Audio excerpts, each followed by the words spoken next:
Lucas capítulo 10, quantos encontraram, digam amém.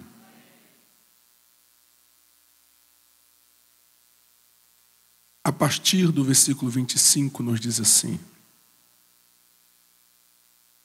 certa ocasião, um doutor da lei levantou-se para pôr Jesus à prova e lhe perguntou: mestre, o que preciso fazer para herdar a vida eterna? O que está escrito na lei?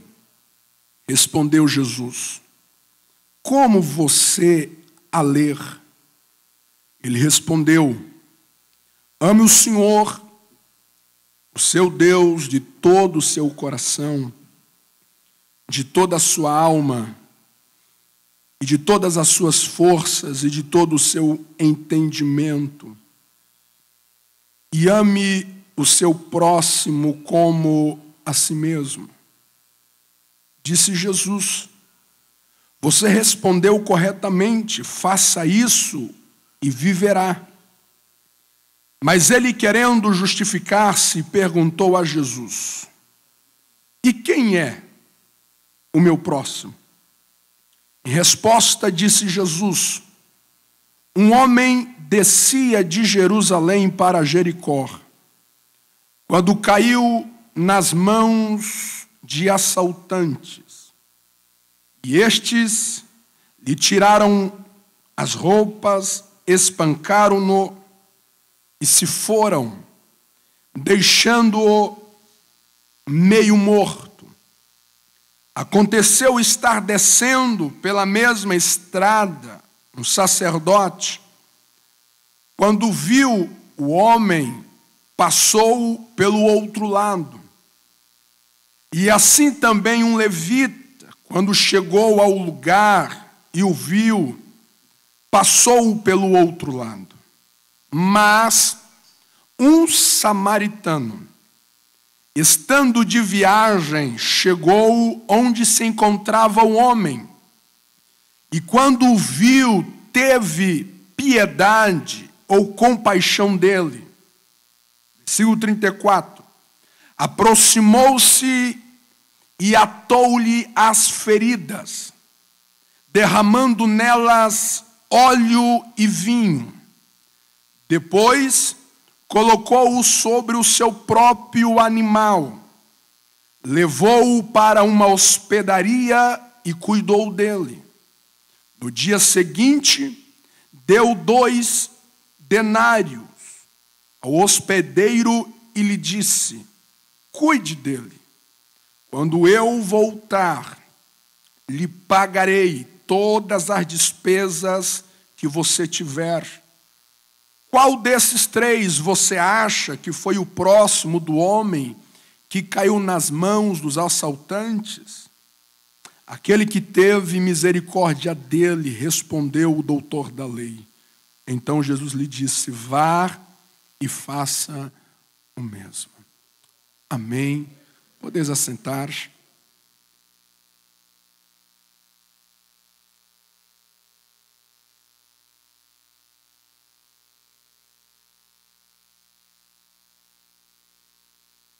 Quero trazer uma reflexão para todos dentro do tema proposto no material, aprendendo a conjugar o verbo amar. Não há nenhuma sombra de dúvida de que a maior nobreza da vida consiste no amor. Quando Paulo vai tratar sobre batalhas espirituais, Paulo disse de que há demônios que são como demônios responsáveis em articular estratégias de ataque aos seres humanos. Paulo vai chamá-los de dominadores deste mundo, ou príncipes deste mundo. Um termo que era usado justamente para aqueles responsáveis para pensar em tempos de guerra. Paulo quer trazer uma advertência para a igreja de que há uma batalha espiritual e o nosso adversário, ele é inteligente contra nós. E para que o diabo venha ter sucesso na vida de qualquer pessoa, ele não precisa necessariamente fazer grandes estragos externos. Ele precisa tão somente subtrair a essência da vida, o amor. Se ele conseguir subtrair o amor dos corações dos homens, então todo o seu sucesso está estabelecido. E nós sabemos de que amar consiste ainda como o nosso maior desafio. É o nosso maior desafio porque nós estamos em um mundo, nós estamos em um contexto onde que há uma conspiração contra tudo aquilo que é divino, contra tudo aquilo que é sagrado. E a Bíblia diz que o nosso Deus, Ele é amor. E tudo aquilo que o diabo opera, tudo aquilo que o inimigo realiza, ele o faz para impedir nós de amar. Porque ele sabe que qualquer ação, que qualquer atitude, que qualquer resultado desprovido de amor diante de Deus, não há nenhum significado. Esse é o nosso desafio de amar. E às vezes nós não temos dificuldade. Nós não temos dificuldade de discernir que o nível do nosso amor para com Deus deve ser de todo o nosso coração, deve ser de todo o nosso entendimento, deve ser de todas as nossas forças. Nós não temos nenhuma crise de aceitar isso, que quando se fala de amar a Deus, você deve amar com tudo que você é, com tudo que você tem, sem nenhuma privação. Todavia, nós já encontramos sérias dificuldades em aceitar de que o Evangelho nos convida a amar pessoas na mesma intensidade que você ama a Deus. Então, se você ama a Deus de todo o seu coração, você não pode amar pessoas com a metade do seu coração. Se você ama a Deus com todas as suas forças, você não pode amar pessoas com 50% das suas forças. Se você ama a Deus com todo o seu entendimento, você não pode amar pessoas a partir de ignorância. O convite do Evangelho é exatamente de que tudo que você o faz a Deus em espírito e em verdade, isso precisa ser encarnado a favor de pessoas. E quando nós falamos de discipulado, quando nós falamos de discipular alguém, nós estamos falando exatamente dessa essência, de você se inclinar a favor do outro. E esse texto que nós lemos, talvez seja um dos textos mais emblemáticos, talvez seja um dos textos mais práticos, para nos ensinar a viver a prática do amor. Talvez seja um dos textos mais simples e ao mesmo tempo mais profundo de todas as Escrituras, que nos educa a viver uma vida em amor. E para que a nossa reflexão seja bem didática, para você absorver, eu quero destacar pelo menos 3 verbos que saltam nesse texto e que nos ajuda a entender que à medida em que esses verbos são conjugados no nosso vocabulário cotidiano, automaticamente a essência do amor é exalada nas minhas atitudes. São verbos que caracterizam, que qualificam a essência do amor. Esse texto nasce de uma pergunta de um homem a respeito do que deveria fazer para herdar a vida eterna. Jesus o responde, mas ele se dá por insatisfeito e lhe faz uma pergunta: como então eu devo amar, ou quem é o meu próximo? Então Jesus narra essa parábola para ensiná-lo como deve ser o nosso amor na prática a favor de pessoas. E ele vai dizer de que o homem sai de Jerusalém e vai para Jericó. E de repente esse homem cai nas mãos de alguns salteadores. Esses ladrões saqueiam este homem. Esses ladrões espancam esse homem. Esses ladrões o deixam quase morto. De repente, na mesma estrada, aparece um sacerdote, que era um religioso da época. E a Bíblia diz que quando ele vê o homem, ele se afasta e passa de largo. De repente, na mesma estrada, e você vai guardando essa expressão, na mesma estrada, aparece um levita. E o levita vê o homem e passa a largo. E de repente, na mesma estrada, vai descendo o samaritano. E quando ele vê, ele se aproxima. E aqui aparece o primeiro verbo que salta diante dos nossos olhos, que caracteriza uma vida em amor. A proximidade. A proximidade. Como que esta palavra está sendo bombardeada em nosso tempo? Como que essa palavra da aproximação, da comunhão ao outro tem sido atacada ferozmente? O nosso sistema capitalista é um sistema que louva, que aplaude o individualismo. Por isso que o capitalismo se alimenta da desintegração da família. Ora, imagina uma família de 5 pessoas. Imagina se essa família se desintegra, se fragmenta. Imagina se cada um vai para um lado. Ora, em uma casa com 5 pessoas, uma geladeira é suficiente. Ora, uma casa com 5 pessoas, um fogão é suficiente. Mas de repente, imagina todos se desintegrando. Então cada um precisará de uma geladeira, cada um precisará de um fogão. E o capitalismo é oxigenado pelo consumo. É por isso que ele não louva, ele não trabalha em prol da integração, da comunhão. Porque quanto mais individualista for este ou esta, mais consumo ele terá no mercado. Aliás, o conceito que nós temos de prosperidade hoje é algo terrivelmente assustador. O conceito que nós temos de prosperidade é um conceito individualista. Cada um com a sua televisão, cada um com o seu banheiro, cada um com o seu quarto, cada um com o que ele quer.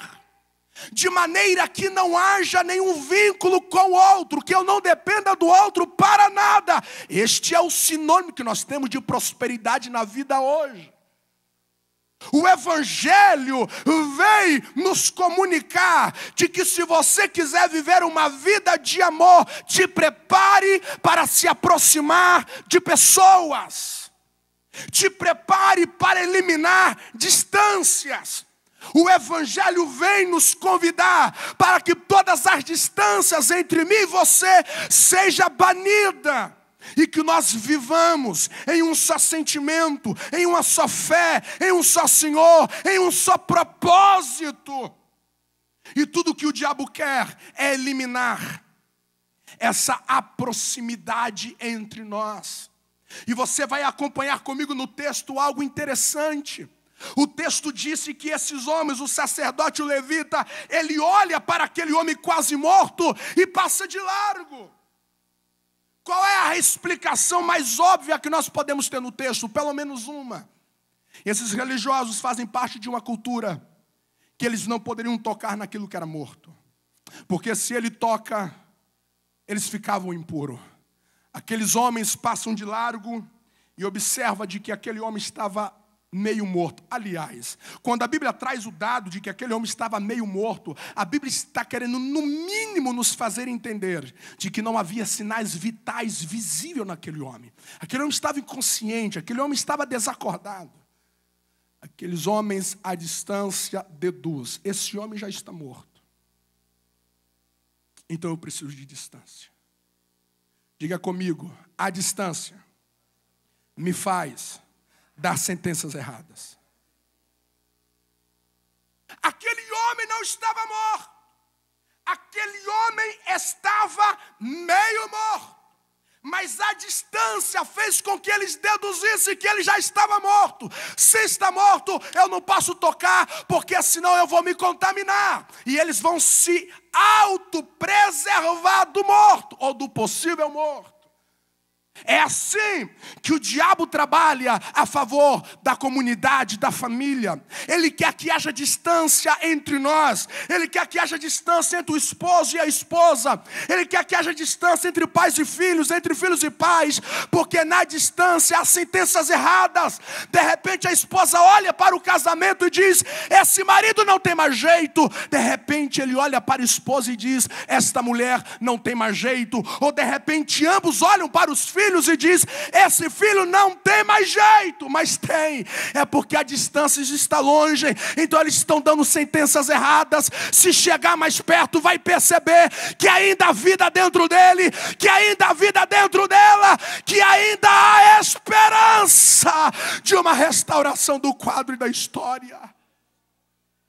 Quando o samaritano se aproxima, ele percebe que ainda havia uma respiração lá dentro. Se nós nos aproximar mais uns dos outros, você perceberá de que ainda há esperança desse homem ser transformado por Deus. Você perceberá de que esse filho ainda pode ser um canal usado nas mãos do Senhor. Você perceberá que o seu casamento ainda poderá ser um palco da manifestação da glória de Deus. Se tu chegar mais perto, tu perceberá que esta causa não está perdida. O nosso Deus é o Deus do impossível. Um Deus que ainda que esteja morto, Ele pode fazer ressuscitar.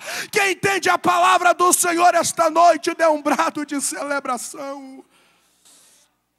Quando você ama, você se aproxima e você percebe detalhes.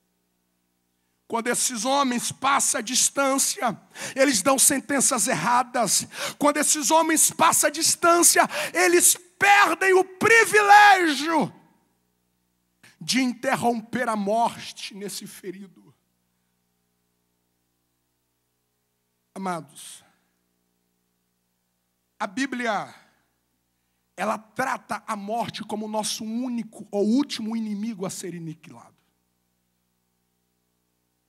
Mas nesse texto, eu aprendo de que se a morte é o nosso inimigo ou a nossa inimiga, eu também posso ser inimigo da morte. Eu farei de tudo para que ela não seja estabelecida nas minhas relações. Eu farei de tudo que aonde que eu colocar os pés, esse casamento não termine. Eu farei de tudo para que onde que eu colocar a mão, a falência não aconteça neste coração. Porque aonde que eu liberar a palavra, aonde que eu me envolver, aonde que eu me engajar, a morte perderá a sua força. Esses homens perdem o privilégio de interromper a morte. O samaritano, quando ele se aproxima, ele se torna amigo da vida e inimigo da morte. Deus quer te levantar assim lá na sua casa. Deus quer te levantar assim lá no seu ambiente de convivência cotidiana. Deus quer nos erguer para interromper a morte que está querendo ser estabelecida no ambiente em que você está pisando todos os dias. Mas isso é possível a partir de uma proximidade. Não é uma proximidade apenas geográfica. Porque nem sempre a proximidade geográfica, você está sentado com ele ou com ela no mesmo banco, você está morando com esse marido, com essa esposa, com esses filhos, com esses pais na mesma casa, no mesmo endereço, significa que vocês estão próximos uns dos outros. Você já teve aquela experiência não boa de você estar em um elevador, o elevador está cheio, Está indo todo mundo para o mesmo andar, mas ninguém se conhece. E um pega o celular, outro olha para cima, olha para baixo, começa a olhar as unhas.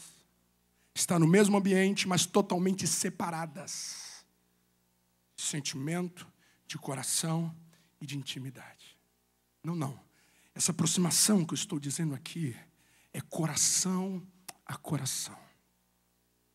Amados, há uma palavra diabólica, humanista, que diz que é melhor mexer com animal do que mexer com gente. Amados, essa frase veio lá da cozinha do inferno. Não existe nada melhor do que você mexer com pessoas. Dá trabalho, mas não tem coisa melhor do que você viver entre pessoas. Eu que não queria estar aqui entre animais. Eu quero estar entre pessoas, porque pessoas é a imagem e semelhança de Deus. E eu quero me aproximar de pessoas. Mas já tem pessoas que estão adotando animais. Nada contra a adoção de animais, para não ter filhos. Porque pessoas exigem muito, e como exige? Mas são desafios que nos tornam mais humanos. São desafios que nos deixam mais parecidos com Deus, porque Deus é amor. Quando Deus quis se aproximar de nós, Ele eliminou tanta a distância que Ele se tornou um de nós. E não há nenhuma dor que você sinta hoje que não dói em Deus, porque Ele sabe exatamente como isso dói, porque não houve nenhuma distância entre Ele e nós. Isto é amar. Esse samaritano, ele se aproxima. Então salta o segundo verbo desse texto, o verbo cuidar. Ele não apenas se aproxima, ele se interage com a situação e não abandona. Tem muita gente que é assim. Ele é especialista para detectar o problema. E quando ele detecta o problema, ele, como diz lá na minha terra, ele vaza. Ele foge. Não, isso não é amor. Isso é murmuração. Isso é inimizade. Isso é contenda. Você percebe o problema, seja o primeiro a ofertar a solução. Você percebeu a ferida, seja o primeiro a deitar o remédio. Você percebeu um erro nele, um erro nela, seja o primeiro a ofertar o corretivo em amor na vida dele e na vida dela. Esse samaritano se aproxima, ele percebe o cerne da situação, então vem o segundo verbo, ele cuida. Diga comigo, quem ama, se aproxima. Quem ama, cuida. Amados, esse texto, esse verbo vai nos dar algumas lições. Preste atenção nisso, nós já estamos terminando. Primeiro, esse samaritano, ele sai de casa com curativos. Preste atenção nisso. O samaritano, ele sai de casa com curativos. Você consegue entender isso? Que quando esse samaritano sai de casa, ele não sai desprovido de recursos para auxiliar o necessitado. Você consegue imaginar de que quando ele sai de casa, ele já sai com curativo, ele sai com remédio, ele sai preparado para encontrar ferido na caminhada. Amados, quem ama é assim. Ele levanta de casa preparado para encontrar, para lidar com as fraquezas dos outros. O nosso problema é que a gente sai de casa esperando encontrar tudo perfeito. Você sai de casa e você pensa que naquela avenida, que no seu percurso de trânsito vai ser os motoristas mais bem educados do mundo. Você acha que lá no emprego os melhores funcionários do planeta Terra estarão lá do seu lado. O melhor patrão ou os melhores empregados. Você pensa que a sua vizinhança vai ser os vizinhos mais perfeitos da terra. Deus colocou tudo do seu lado lá. Bom, se está todo mundo sarado do meu lado, para que eu vou levar curativo? Não, então eu vou para a vida. E de repente você vai no trânsito, você encontra um camarada nervoso, irritado, bravo, ignorante. Você encontra pessoas mal amadas, grossas, agressivas.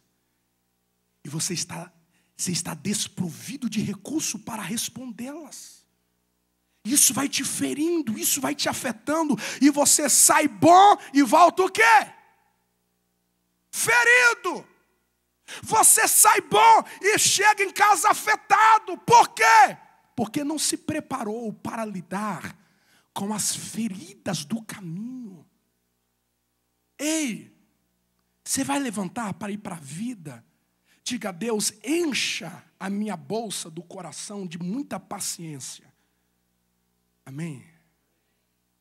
Para quando eu encontrar o primeiro irritado, não é que ele vai me desviar, eu vou endireitar ele. É só eu derramar paciência na ferida dele. Amém, amado.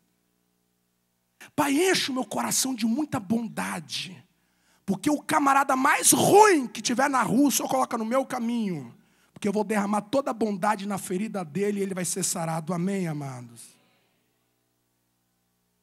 Então você vai sair de casa são e vai devolver para casa. Aqueles que saíram feridos vão voltar curados. Porque você foi para a vida preparados para as fraquezas dos outros. A gente casa e pensa que o maior marido do mundo está casado com a gente. Ela pensa que o marido, o concorrente de Adão, feito na mão de Deus, Deus colocou para ela. A réplica de Adão lá do Éden. Ou ele pensa a réplica de Eva. Não, amados. Não. Você ama. Se prepara para as fraquezas dos outros. Se prepare para as deficiências dos outros. Para os caráteres abalados, em crise. Se prepara para isso. Porque o amor, ela vem para justamente encontrar com esses desafios. E quando você pensa em amar, você tem de pensar em cuidar. E quando você pensa em cuidar, você precisa pensar exatamente nisso. Se prepare para encontrar feridos no caminho. Se prepare para isso. Amados, um dos grandes dons do Novo Testamento, sabe qual é, amados? O dom da hospitalidade. É um dom não muito assim pregado. As pessoas gostam muito mais da profecia, das línguas, das ciências, da sabedoria. São todos dons maravilhosos. Mas eu quero chamar a sua atenção para o dom da hospitalidade. Não é a hospitalidade de você receber apenas pessoas na sua casa. Não. É você receber pessoas no seu coração. E se você prestar atenção à palavra hospitalidade, dentro dessa palavra tem uma palavra chamada hospital. Vou repetir. Dentro da hospitalidade existe a palavra hospital. Isso quer dizer que quando você decide abrir o seu coração para hospedar alguém, amado, será que o hospital é lugar de gente sarada? Os que estão sarados lá é para melhorar os que estão doentes. Então preste atenção.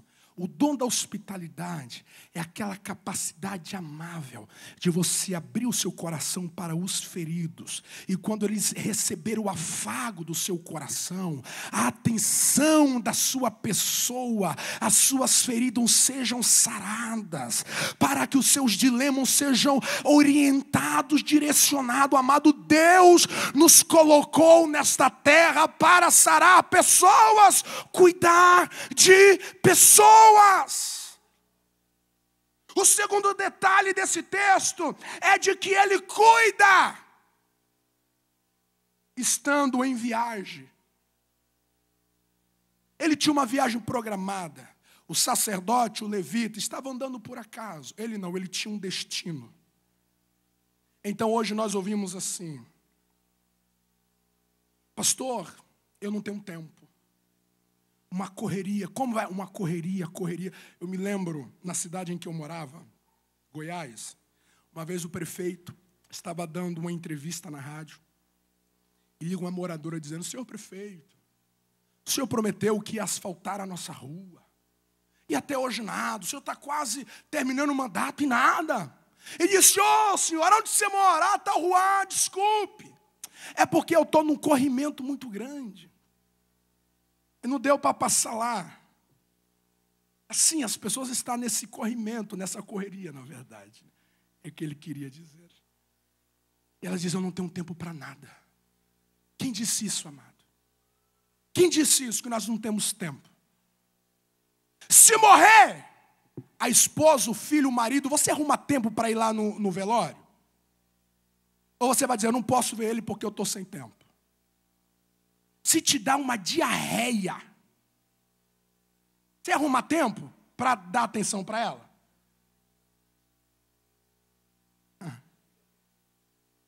A gente arruma tempo para essas coisas.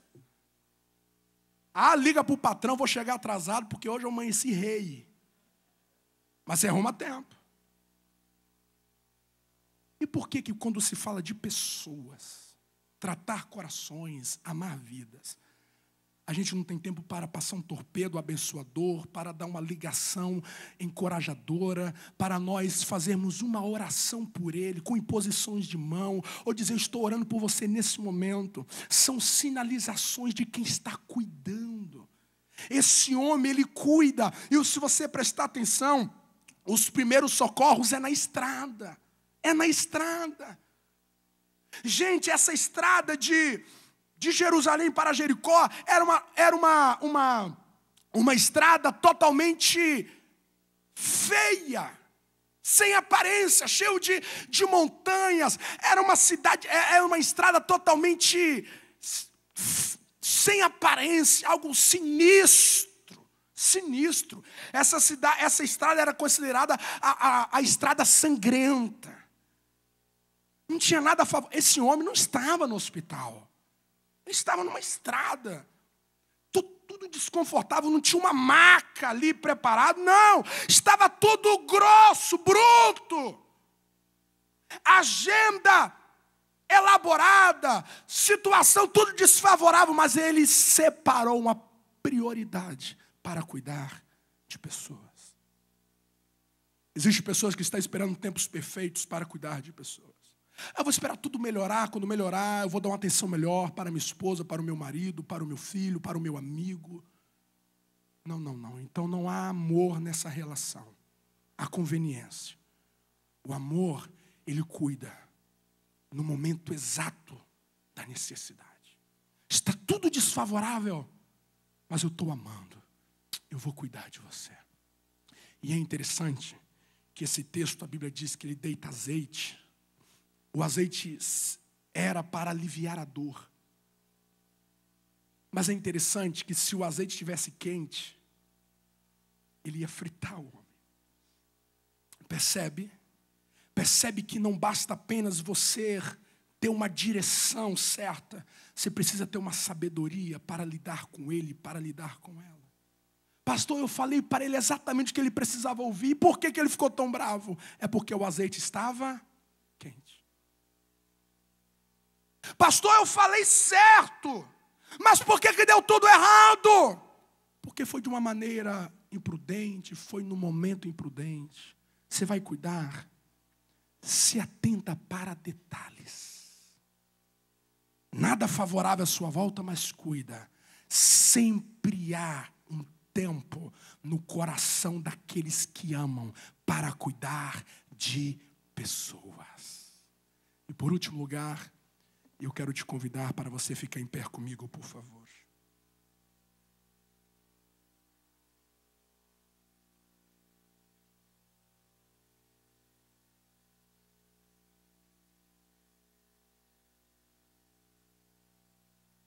Aparece no texto o verbo pagar. Se você está disposto a amar alguém, você precisa estar disposto a pagar a conta. Há um preço. Há um preço. Há um sacrifício que precisa ser feito. Esse homem, para socorrer esse ferido, ele teve de descer do seu animal. E ele vai colocar o ferido sobre o animal. Percebe que tudo que você tem agora já não é mais seu.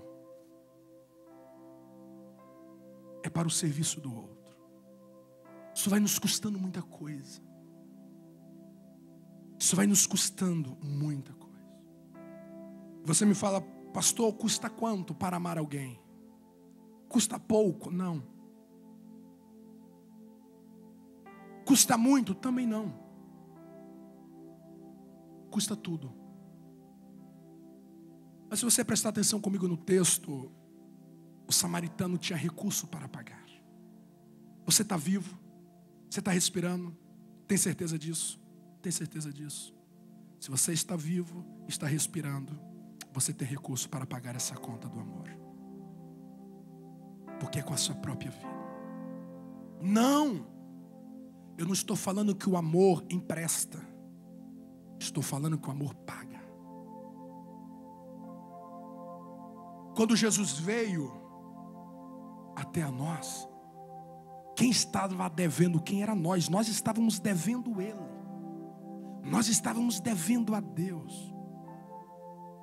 Mas quando Ele veio, Ele nos amou tanto que Ele pagou a conta. Ah, foi Ele que errou? Ah, tá, verdade. Ah, você tem direito? É verdade, você tem direito. Mas nessa relação a questão não é quem tem direito, é quem está a favor da vida. É quem está promovendo a vida. E esse samaritano vai ser o exemplo do próprio Cristo. E nós somos convidados a imitá-lo. Ei, se você pensa que amar custa caro, escute isso. Não amar é muito mais caro. Se você pensa que perdoar é caro, não se engane. Não perdoar custará muito mais caro. Quem está disposto? Quem está disposto a ser um sacrifício a favor de pessoas? Alterar sua agenda, suas prioridades para abençoar pessoas. Eu quero orar por você esta noite. Eu quero fazer 2 orações. Eu quero orar por aqueles que entenderam a mensagem, querem ser como um samaritano para a sua casa. Você quer ser um samaritano para a sua família. Você quer ser um samaritano para as suas relações. Você quer ser este homem que viva a prática deste amor na sua segunda-feira, na sua terça-feira, no domingo, em todos os momentos mais simples e naturais da sua vida. Eu quero ser este homem lá em casa. Eu quero ser esta pessoa que promova esta vida. Eu quero ser este alguém que interrompa essa destruição que está arruinando todo mundo lá em casa. Eu quero ser este canal que venha bloquear o avançar dessas contendas, dessas crises, desses desassossegos. Eu quero ser alguém que quando levanto a minha voz, a tristeza retrocede, os embaraços recuam, porque é uma palavra de direção, há uma palavra de Deus que traz cura para a vida. Eu quero ser este homem, eu quero ser esta mulher, eu quero orar por você. Não se engane, não se engane, não se engane. Esse texto vai falar algo que precisa chamar a nossa atenção. Ele vai dizer que os salteadores veio num caminho. No mesmo caminho os salteadores trilhou. No mesmo caminho aquele homem foi ferido. No mesmo caminho o sacerdote foi frio. No mesmo caminho o levita foi frio. No mesmo caminho o samaritano fez a diferença. Quem você está sendo nesse caminho? Ferindo pessoas, entristecendo pessoas, inquietando pessoas, desencorajando pessoas, desfalecendo pessoas, saqueando delas o que elas têm de melhores na vida. Quem nós estamos sendo no caminho todos os dias? Há um caminho diante de todos nós. Quem nós estamos sendo? Pessoas frias, indiferentes, pensando em nós mesmos. Quem nós estamos sendo? Um escritor vai dizer que aqueles salteadores é uma filosofia do que é seu é meu. Quantos que andam na vida assim? O que é seu é meu. Não importa o que vai acontecer com você, eu quero para mim. Eu só penso em mim. A filosofia do sacerdote e do levita: o que é meu, o que é seu. Cada um para si. Quantos que falam assim? Esse problema não é meu. Como assim não é seu? Como assim que o dilema do outro não te afeta? E por último, a filosofia desse samaritano: o que é meu também é seu. O animal é meu, mas vai te servir. O dinheiro é meu, mas está para você. Tudo que é meu é teu. Tudo que é meu é teu.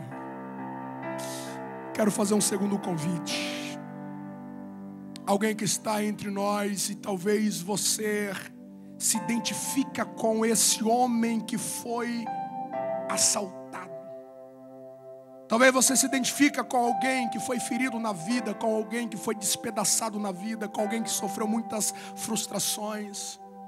Você entra esta noite como não evangélico, você entra esta noite como não cristão ainda, e você diz: pregador, como é que eu faço para que essas feridas que a vida causou em mim sejam cicatrizadas? Deixa o samaritano Jesus tocar em você. Permita que Jesus Cristo te toque esta noite com o seu sangue, que te purificará de todo o seu pecado, de toda a sua injustiça, sarará as suas feridas e lhe dará um novo histórico de vida. Quero fazer esse segundo convite para orar. Se alguém está entre nós que ainda não é cristão, e você diz: eu quero ser tocado por esse Jesus, me dá um sinal com a sua mão. Eu quero orar por você. Eu quero orar por você. Eu quero orar por você, Senhor. Eu quero orar por você, Senhora. Eu quero orar por você, moço. Eu quero orar por você, moça. Temos alguém? Você quer ser tocado por Jesus? Você quer ser alcançado por Ele de uma maneira como aquele homem foi alcançado pelo samaritano? Há um desastre estabelecido na tua casa, um desastre, há uma desconstrução lenta, dolorosa na sua história. Só Deus para interromper isso. Temos alguém que queira se render a Cristo? Eu te aguardo mais um minuto. Temos alguém? Temos um moço? Temos alguma moça? Nós precisamos orar, mas nós estamos no seu aguardo. Você pode me dar um sinal com a sua mão só para que eu possa te identificar, para que eu ore por você, para que eu ore por você. Temos alguém? Temos alguém? Temos alguém? Feche os seus olhos em nome de Jesus. Senhor Deus, esta noite nós oramos. Nós oramos, Pai, para que toda a graça que repousava sobre Cristo, para que todo o Espírito que movia Cristo,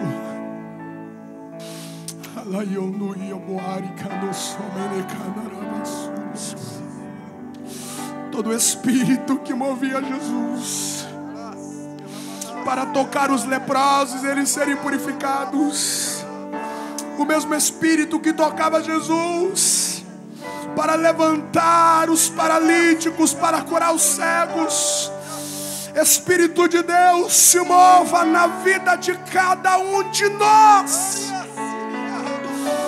para irmos para a vida, curando corações, sarando história, interrompendo destruição, interrompendo depressões, opressões na vida dos outros.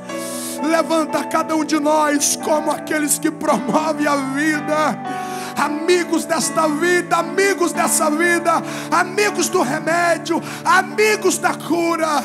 Nos levanta este homem para esta casa, levanta esta mulher para esta parentela. Meu Deus, nos ajuda a amar, nos ajuda a amar, nos aproximando dos outros, cuidando dos outros e dispostos a nos sacrificar como oferta agradável em favor dos outros. Em nome de Jesus, em nome de Jesus, em nome de Jesus, seja tomado pelo Espírito de Cristo, seja cheio do Espírito de Cristo, em nome de Jesus. Recebe esta palavra, recebe esta palavra, recebe este poder, recebe esta glória, recebe esta graça para sarar vidas, para interromper morte, para ajudar pessoas, para abençoar pessoas.